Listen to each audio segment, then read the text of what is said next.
Two teams that represent the new generation of their respective regions, but one of them is going to be going out last place here at the International. Will it be 0 or will it be 1W?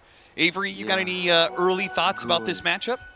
Should be an interesting one in terms of nerves, LAN experience. Like, can your veteran players, if you have them, even come through for you in the clutch? The one guy I look for in that regard in this series might be Erica, right? Like, This is a carry player that goes back to multiple TIs, has LAN experience, has gotten top 6. A lot of people forget about that Vici roster, where that was a really strong roster at the 2021 TI, and they were cruising through that until they went up against another Chinese team. So this is a guy with deep LAN experience. In theory, this is a team where he can kind of lead some of the newer guys and put them on his shoulders and say, hey, give me Mirana, give me a carry of the tournament, let me pop off. That said, he's against, like you said, the new generation of CIS here in Munkushi, his carry foe on the other side. I'm excited to see what he can bring to the series as a whole, because he is a very explosive carry player. But I think, as a lot of people said, the ceiling's very high for this 1W team. Sometimes they just crash and burn, though, too. Yes, I feel like that they were coming into this tournament with some momentum, but everything that we've seen from them at this International has not reflected that. No. I think that they have really underperformed at this tournament, but if you're going to start performing, now's the time to do so here in the lower bracket with elimination on the line. They will not have that experienced TI attending voice on their side, though, and that may leave them at a bit of a disadvantage when it comes to this matchup. I think that's why a lot of people are looking forward to what they're going to do at this event, because if you go to the LAN right before this, that Elite League, like, they took Liquid to a Game 5 in that Grand Finals. Yep. And I think a lot of people were impressed with the rigidity they showed, being able to go deep in a high-pressure match like that and go the distance. And some would argue should have even won that series. Yeah, I mean, they're playing in a LAN environment with an audience, which, you don't get too many tournaments. Exactly. Too many chances to be able to play tournaments like that. This lane's looking a little rough for the Earth Spirit, but, get the 2-minute water runes. Should recover the regen here. Seems like they have not lost faith in the Earth Spirit, something that they are rocking in the qualifiers, the Chinese qualifiers, and something that they also ran here at this International a couple times, though their last matchup was in that series against Aurora, where they got knocked down into the lower bracket position in the first place. They did lose that Earth Spirit game, but it seems they still believe in it. 70s, it's one of his favorite heroes, so. Well, maybe Blink believes in it. Yeah, that's...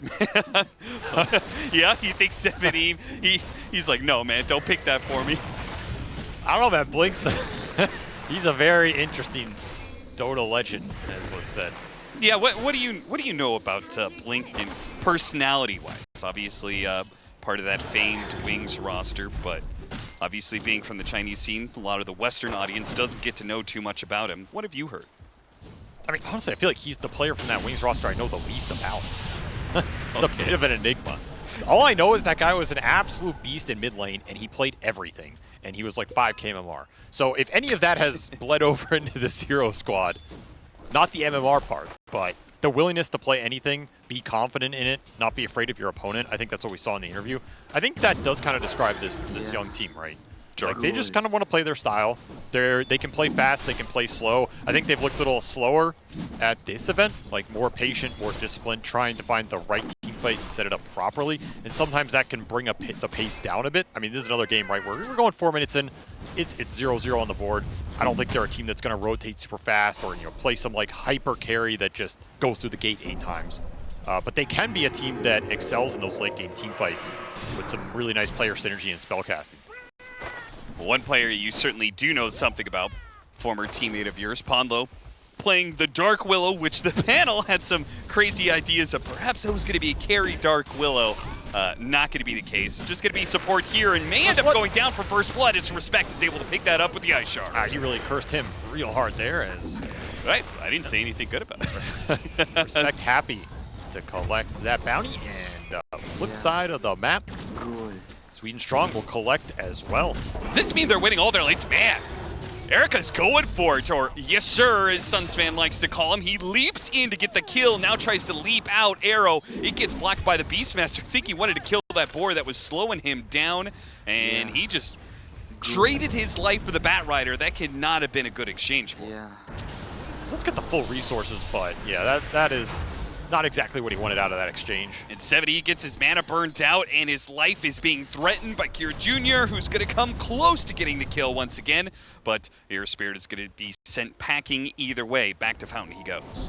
He is really behind on experience. We've seen Invokers dominate some of these isolated one-on-ones in terms of the experience factor, but this is going to be a level 6 Invoker, a level 4 Earth Spirit. Pretty brutal here, the extra, innate giving you the extra experience on denies, but just putting in the CS works. 26 and 15 on this Invoker. He has almost as many denies as 70 has last hits here. And he comes back to lane and instantly gets all of his mana burned away. He does have bottle charges, obviously, to work with, so he should be able to bottle back up and play for the power rune that's coming in soon. He's just not going to have Magnetize to make an early rotation here to pressure these side lanes, and the side lanes are getting pressured by these two cores. Oh, the axe comes back and takes off his head. Cloud does enough damage. The side lanes are dominating. The mid lane is being threatened.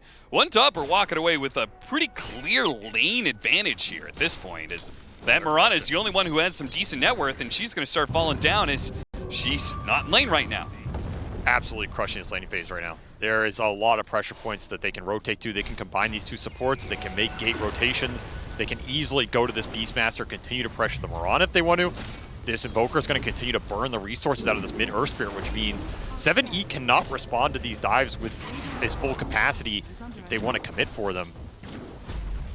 Team Zero really need to play these next few minutes well here. Sticky Napalm adding up the flame break. And with the lead seed, he might be able to stay alive. The TP's coming in from the Dark Will to try and save him here, but they already used the Roar on the Mirana at the same time, so they kill the Treant Protector, chase the Mirana out of here. Double Leaf's going to be forced to be used. Now they're turning their attention back to Ponlo with a full rotation coming out from One Dub. You said Zero, they're not going to be a team that plays particularly fast, but One Dub, when they're cooking, they do play fast. Oh yeah, this team can definitely just run you over. They feel the momentum. They're going to bring the numbers. Double gate rotation on that dive. That again, what is your Earth Spirit supposed to do to prevent this aggression right now? He has no mana. Yep. Can't play Dota.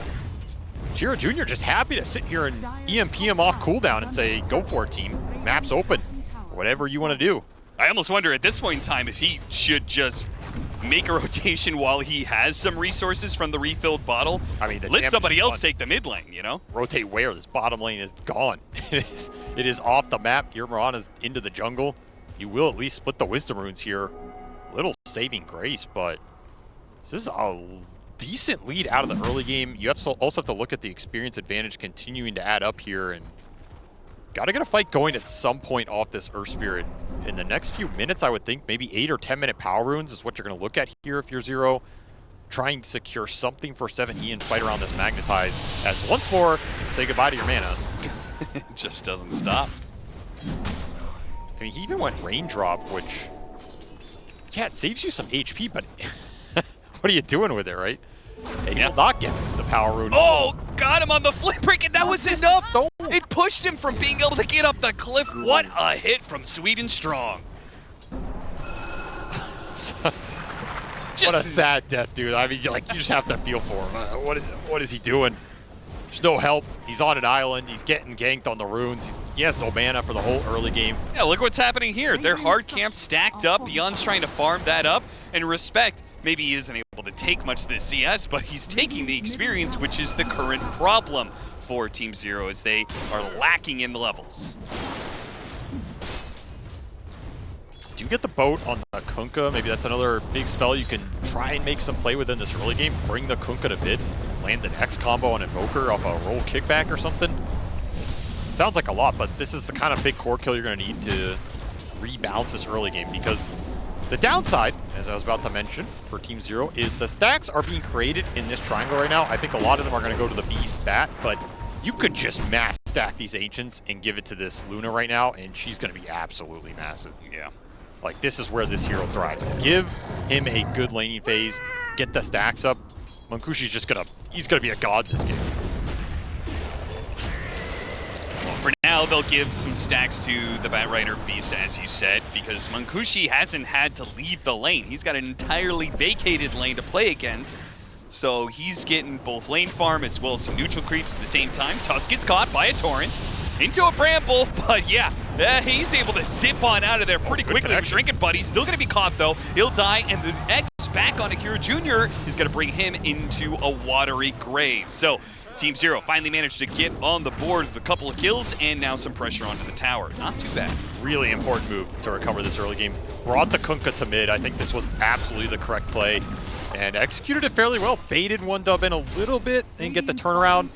7E finally doesn't have to dodge an EMP for his life and gets a power rune as a reward. Yeah, the latter half of the Solar Flare makes it really easy for them to put a bunch of damage on that mid tower. They're able to finish it up. They get a power rune, as you said. So there were so many great things that came out of that move for Team Zero, and yet they are still 3,000 net worth behind. Got to make do with what you have here. The one thing I do like about their lineup is I think this Invoker is going to be under threat this game. Like, if you get Overgrowth, X, Brambled, this arrow follow-up can be pretty nasty for your hero to try and deal with. Until you get, you know, like Hurricane Pike and that kind of thing later. You have a Snowball save, potentially bail him out. But these early game fights, if you can connect your spells on the side of Team Zero, I think you're favored with Boat Magnetized plus some extra stuns coming through. So if I'm one dub, I'm just trying to play the map more. Like, continue to get the stacks up, boost my own economy, play through the Invoker with some casual pickoffs, but not really get sucked into these straight 5-on-5s like we saw in that mid lane. At least until your Luna's ready to join you. Make a quick smoke top, look for this tower, send the Cobalt in.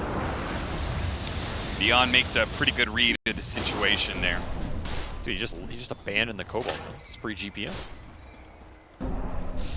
And free gold for Team Zero, even if it's just a little.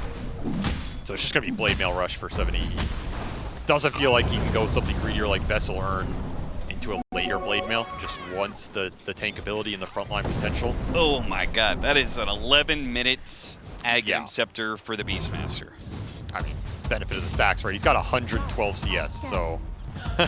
and he's 2-0. And he got that tier 1 bottom, I believe. He's a level 11 in 12 minutes. Oh man. This might be one of the baddest Beastmasters I've ever seen out there. Yeah, this is crazy stack.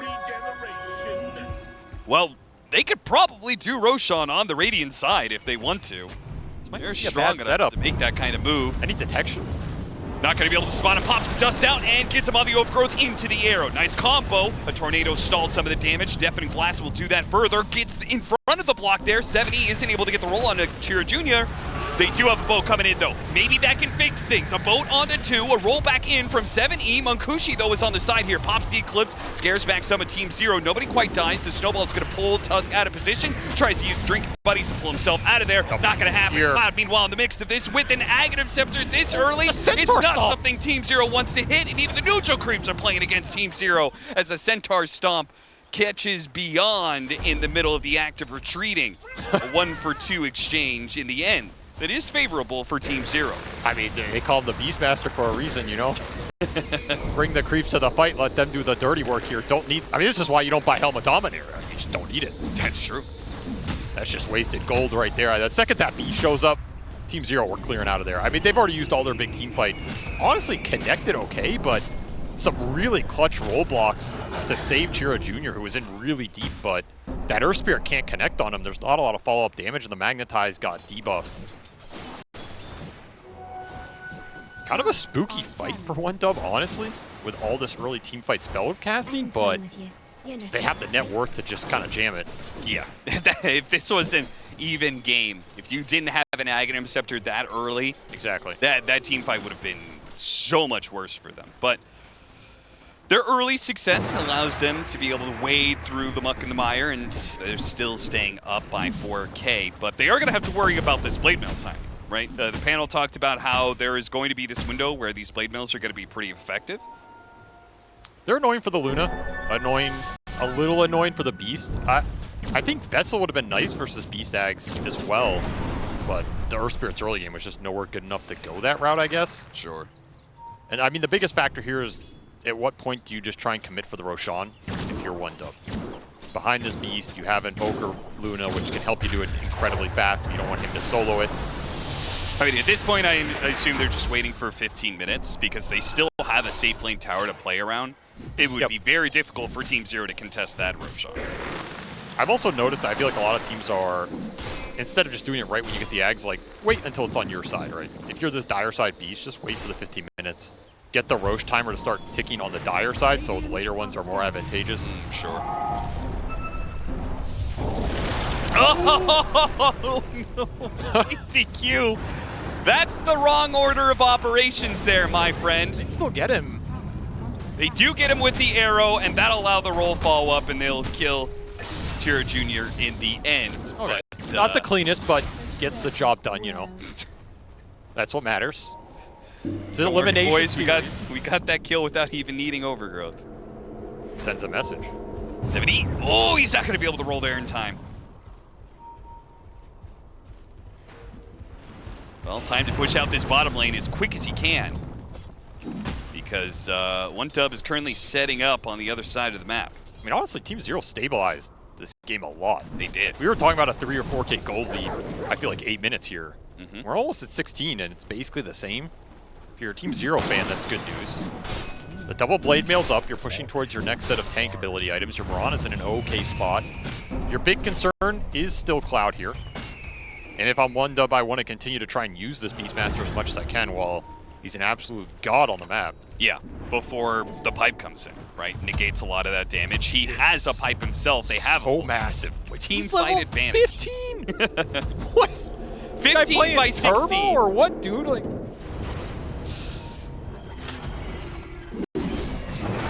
if it wasn't for his damn team soaking up some of this experience from Roshan, he might even be 60. Cloud's like, nice levels, Mangushi. What happened, bro? A little poor. Didn't get the stacks or what, man? I mean, give this Aegis to this beast as well, right? You just let him go in. Yeah. Feels untouchable right now. Especially at this rate, he's going to have a Blink Dagger in just a couple minutes. Could probably still use it while he has the Aegis, and they could start whatever fight they want. Again, as massive as Cloud is, it's not like Team Zero is that far behind in net worth. It's just, no, this current timing is going to be rough. You do have to respect the Mirana DPS. That's the one thing about this hero. If he gets a free fight, he wins that fight. And that is why perhaps Team Zero are not going to be contesting for the off-lane tower. Not the easiest tower to fight around. Still missing this big aura on the Kunkka. I wouldn't be surprised if they dodge this Aegis entirely. It's a tough one to go into. Like, you have big teamfight spells, but a lot of them are kind of low damage. So you kind of just need to commit your cores in, and doing that into 2 lives on this Beastmaster sounds incredibly difficult. And if you are going to forfeit it, like the map against this Aegis, it leads to your point about when you want to take that Roshan. They took it past 16 minutes, which means you will have the Aegis for playing for the 20-minute Tormentor and the 21-minute Wisdom Rune, right? If you could use that to just bully Team Zero and take those objectives away from them, then that is a huge amount of gold that you could take away from Team Zero. Get yourself a pretty healthy lead. Even more experience advantage as well. Yeah. Big deal for these supports. We didn't mention it as well, but I think a lot of this meta is also coming down to how much you can pump up these ranged carries. And One Dub have a lot of buffs they can throw on this Luna. Like, this is not just a Luna you have to worry about. This is a Luna with Inner Beast, auras from the Beastmaster, Alacrity from the Invoker, Tusk with the Drinking Buddies, and Snowball Save that can always bail you out and guarantee a BKB or Satanic. Yeah, you have to start thinking about how you're going to deal with this Luna in the late game if you're Team Zero, whereas, you know, Murano with the Solar Flare, it's powerful, but Erica just doesn't have the same amount of buff ability this Luna has, in my opinion. If you're just relying on him to, you know, 1v5 this late game. Yeah. And this is something that One Dub is pretty practiced with. It's where their Invoker kind of comes into play strategy-wise, because they've done this before with, like, an SF lineup, a Marcy, a Mirana. Like, you put all, it's very clear you're putting all of these buffs together to make one ranged carry really work for them. And that game, you know, in SF here, it's going to be the Luna, who has been a very successful hero in this tournament. Poke this Beast Aegis. I mean, this is... I hope it's just a poke. I hope they're not committing to him. They are trying right now to get through a Shield Rune and an Aegis potentially. Snowball's going to pick him up, and he's going to chase after these heroes while ZZQ may be left behind here. Walsh punch up in the air, and it's going to bring down Ponyo before he can do too much here. No, actually toss up in the air. Disarm goes out. He gets out of Terrorize. No, it doesn't go off in time. And now that means OneDub is going to be able to chase after more and more heroes. Somehow ZZQ, with his shard, is being able to walk away from this situation. I cannot believe he survived in the first place, but they've got bigger fish to fry, and that's going to be the cores of OneDub. 7E, as mobile as the Earth Spirit is, it seems OneDub is still able to catch up to him. I mean, that is just not the team fight here. You're starting on a Shield Rune Beast with Aegis, Ags, Pipe. I understand you need to make this play to try and, secure this Tormentor timing. You're going to end up losing it here, but it almost felt like you wanted to poke him there, get the response, and then maybe take the fight on the other heroes, but they just committed, man. That is a lot of HP to get through. Surprised they didn't lose more in a way. I mean, they did more damage that fight. They certainly did. I think it all went into one hero. Yeah. And to get through a Shield Rune and a Beastmaster at level 16 with a pipe, so effective HP even higher than what it looks like on the screen. But they lost the Tormentor. They did not lose their Wisdom Rune, potentially. It looks like they're going to be able to get that. And, well, experience is pretty important for these guys, so. You're starting to see this net worth gap open up for these top two cores on OneDub, and especially relative to this Earth Spirit, who has to be a key initiator for Team Zero. There's kind of no way around it. Yeah. Like, you can start with an X, but this Earth Spirit has to be able to go in. His BKB is going to be able to give him some staying power, but the BKB's already up for Mankushi here. You're going to get another item on this Beastmaster for the next time you take a straight-up team fight. These heroes are just starting to power up and scale into their prime territory, which is like this 30-40 minute push. Smoke catch. Ooh, ran into a Beastmaster. They've done that before. Decide not to repeat. You have the pipe on the Kunkka, but this Beast is already to blink plus halfway BKB. Those BKB timings are going to be pretty rough, because then the Blade Mails are going to be way less effective. And you also have the Bat Rider building into more sustain for his team and a Greaves build-up. Gonna smoke up from OneDub. Heading to where Mankushi is, currently pushing out the bottom lane with his Manta BKB. He feels pretty safe to do this. Worst that can happen is him being forced to use BKB. Gets overgrowth, pops the Manta to dispel it. I mean, as long as there's a snowball somewhere close to him, I do not think he's worried about getting all in. You also have double Solar Crest between the two supports here. Two better than one. Radiant's bottom tower is under attack. Can't have enough barriers, I think, in this meta. Very strong ball lineup. Just throw all these buffs on the Luna, let him front line. You get the next Aegis here, you can easily go high ground early in this game. And they are going to go high ground right now, probably just to try and force Team Zero back. As soon as they see some heroes, they're going to try and back away, but that's where the X marks the spot comes in. Drinking Buddies helps pull them out. And an easy reset. Okay, we got some heroes to TP back. Now we're going to go to the other side of the map. Yep, I like that play. And force the smoke out here to try and regain some of the map. I mean, you can't just sit in base with everybody. Yep. At the same time, bottom and mid are so pushed in that their cores kind of have to address that first before they join the smoke. Gonna join it now, try and chase after some of the heroes they see across the river here. But it's Cheer Jr., who they're gonna run into. Got the smoke on him. X back into Brambles, try and pull him away with Drinking Buddies, but they get pulled back in by the tidal wave. Now the overgrowth. Mankushi is gonna come in big time though with his Eclipse and his BKB. Can he win this fight for OneDub? It's gonna be a 2-for-2 exchange and a chase for more. Looking, but not finding anything within their grasp. Not too bad for Team Zero, honestly. I mean, the thing is, when you commit in that fight, you're just getting melted by this. Oh, it gets a little worse, though, as Cloud, on the onset of it, does manage to find a Primal War victim in Pomlo. Did find what they were looking for at the start of the fight, which is the dust on the Invoker, connect the X. You either landing an X or a roll on him, ideally both, and bring the Invoker down at the start. I mean, this Invoker's very forward. Like, he's also not found a lot of the map. I don't think OneDub need him to. Bat Rider's picking up the slack for sure. Yeah. But that's a great target to start on here, Team Zero, because you can take him down so fast. Mirana still does some decent damage, but when you are locked in close vicinity versus that Luna, it is a world of pain. I don't think Zero have an answer for Mankushi yet. I don't know when they're going to. He is absolutely out of control at this point. And a Blink Dagger. Not bad. Now done for the Bat Rider, whose farm has eclipsed both the mids at this point. Found a lot on these side lanes. Extra shard net worth, a little inflated, but extra shard net worth, Philosopher's Stone. I thought it was interesting when he had the Greaves queued up, but he's decided to forego that and focus on his role as an initiator. Blink, Force Staff, the whole kit in caboodle. Be Vlad's for the Tusk. I think there's an argument you could have gone even more ores on this bat. Like, literally just buy everything in the game to buff up this Luna and you're happy. But some extra catch on the map does not hurt if you can get some freebies like this.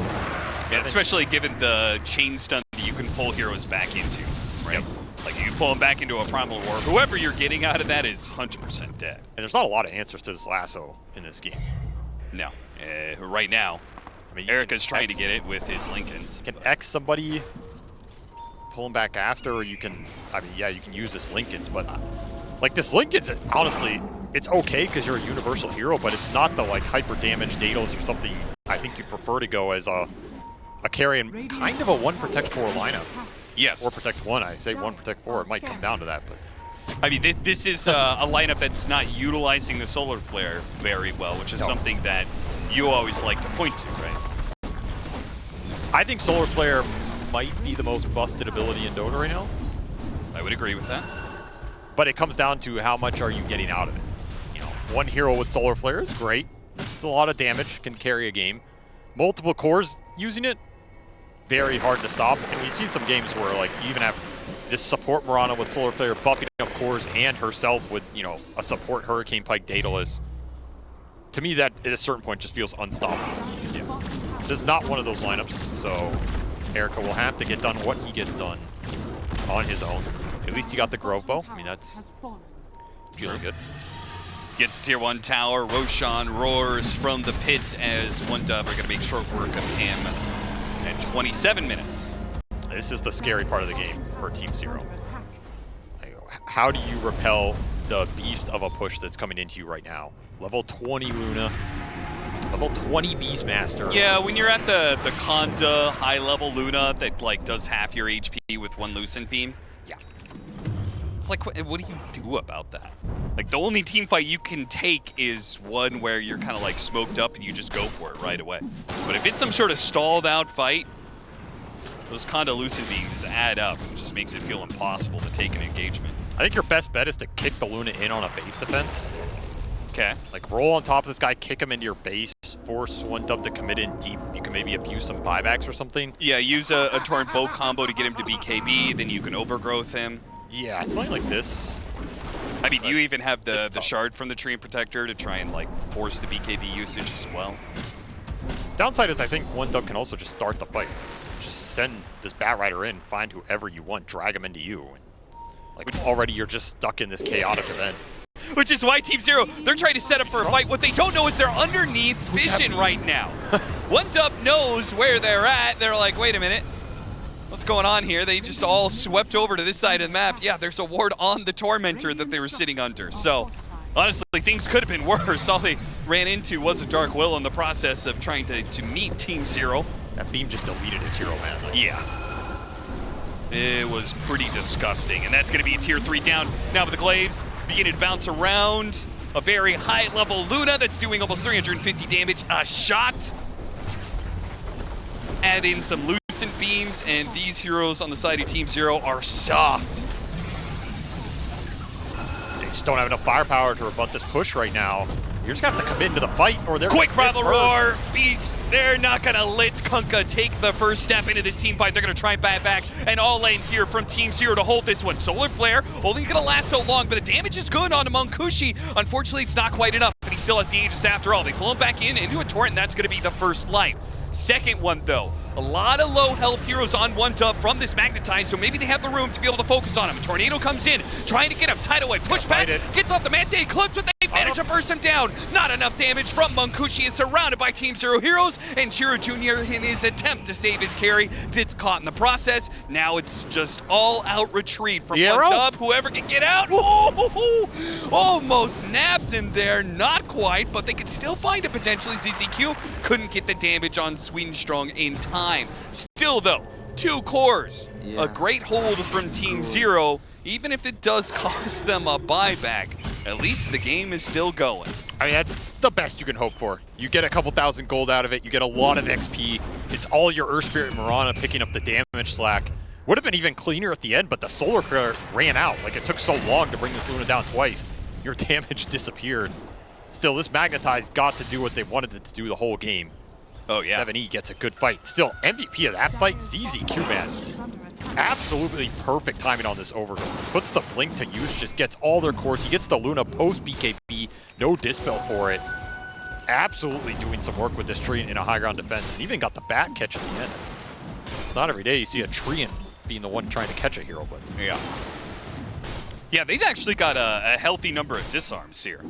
Between their Tree Shard, his Overgrowth, and then you've got Tidal Wave coming in from the Kunkka as well. They do have some ways, both during BKB and before and after the BKB, they can kind of limit the Luna's effectiveness, which is great because they're piling all these auras on her, right? Like, she is the primary damage dealer.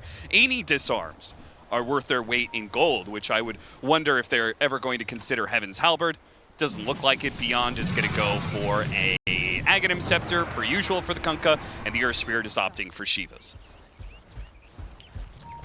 Also have to keep in mind this Terrorize.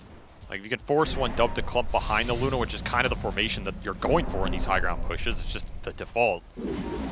If you go on the Luna, you poke her, the rest of one dub commits in, they get hit by these big AoE spells like a Terrorize or Slain, can win you the fight. Ideally, they almost just want to fight letting Swedenstrong. Just find a good core target with this lasso. Kill them. This Ford is still here. Hopefully they get this Tormentor and get out real quickly. Oh, run, ZZQ, run! Anybody able to jump in here from one dub? They go and get something. It's the same victim as last time. It's going to be Ponlo.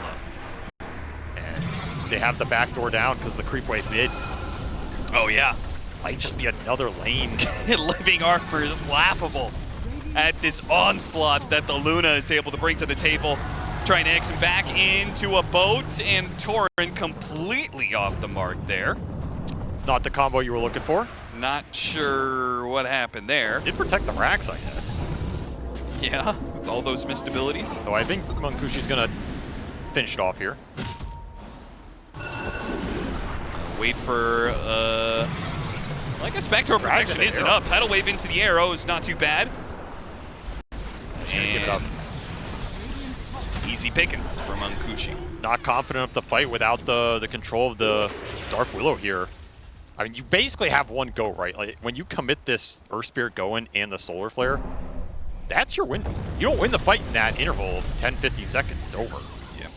That's also a route one dub can take. Like, they can get the fight, get the Solar Flare out, and if they can reset, I mean, it's a way easier fight after that.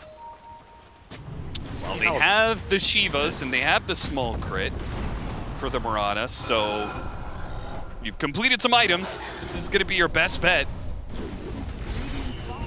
If you don't go soon, your tier 3 is going to go down. Attempts to roll in, gets the kickback. BKB immediately activated, but the Earth Spirit is getting torn apart, man.